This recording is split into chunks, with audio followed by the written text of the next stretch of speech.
My stepdad slammed my disabled sister into the fridge, then hit her face with his knee and broke her nose. Shaking and bleeding, she crawled to reach her phone and called me. I drove 5 hours through a storm to get there. My mom said, "It's just a little bruise." What happened next still haunts me. My hands were cramping from the tight grip on the steering wheel. I took a deep breath, trying to calm the fire inside me, but it didn't cool. The sky started lightening, just a sliver of dawn cutting through the storm. As I turned onto their street, gravel crunched beneath my tires. I could see the porch light glowing in the fog. I parked, climbed out, and walked straight to the front door. Knocked once, nothing. Knocked again, harder this time. Footsteps shuffled inside. Then the door creaked open. Mom stood there in a bathrobe, arms crossed, her expression blank. "You didn't need to come," she said flatly. "It's already handled." I didn't say a word. I walked past her, barely registering the bitter curl of her lips, and into the kitchen. The stench of bleach was sharp, aggressive, like someone had scrubbed in a panic, but the streaks of dried blood still clung to the fridge like bruises on skin, smudged, smeared, and damning. I stared at them, my chest tightening. Then I saw her. May was sitting on the floor, back against the cabinet.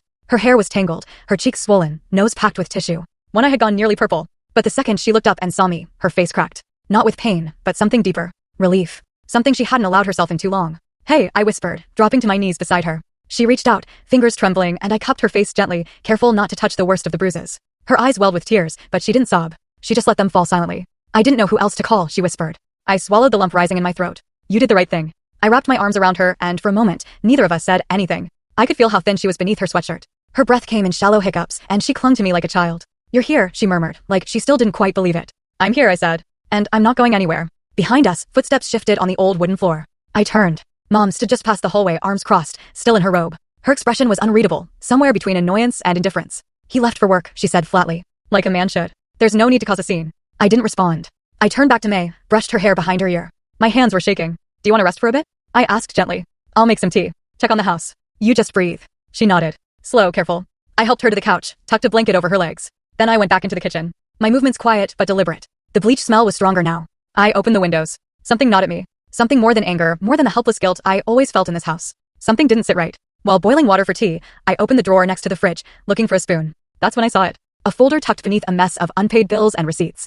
It wasn't labeled, just plain manila. But the moment I pulled it out, I knew. Inside were photographs, dozens, dated, labeled in scratchy pen. April, left side rib. June, shoulder bruising. August, wrist discoloration. Some showed her back marked with deep blue shadows. Others showed faint fingertip patterns on her upper arms. There were hospital reports, too. There were summaries, x-rays, all stamped, accidental injury. I stood there numb. It wasn't just last night. It had been happening over and over, quiet, hidden, documented, and no one had done a thing. I walked back into the living room, the folder pressed to my chest. May looked up from the couch, her face pale, but her eyes sharper than before. She saw it in my hands and froze. "I wasn't snooping," I said softly. "It was just there." She looked away. "I kept those," she whispered after a long silence. "In case I ever needed to prove it. In case someone believed me." I sat down next to her.